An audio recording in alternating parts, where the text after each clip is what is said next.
வணக்கம். நான் ஜோதிடர் விஜயகுமார். நம்ம இந்த வீடியோவில் என்ன பார்க்க போறோம்னா 2026 ஆண்டு சிம்ம ராசி நேயர்களுக்கு பொது பலன் பார்க்க போறோம். சரிங்களா? இவ்வளோ நாள் நம்ம 4 ராசிக்கு ஒரு பாசிட்டிவான விஷயங்கள் தான் சொன்னோம்.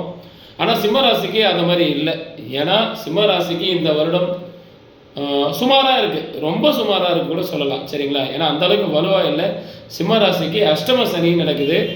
அஷ்டம சனியிலேருந்து மீள்றது அவ்வளோ சாதாரண விஷயம் கிடையாது. சனி பகவானை நம்ம மீள்றது ரொம்ப கஷ்டமான விஷயம். சிம்ம ராசிக்கு இந்த வருடம் ஒரு 40% கொடுக்கலாம். சரிங்களா? அவ்வளோதான் கொடுக்க முடியும், அதுவே அதிகம்.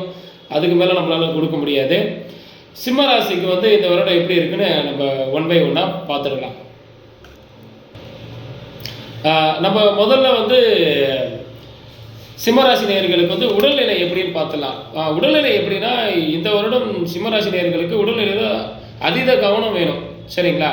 எதனாலனா இந்த மே 2 வரைக்கும் ஓகே. மே 2 வரைக்கும் சாரி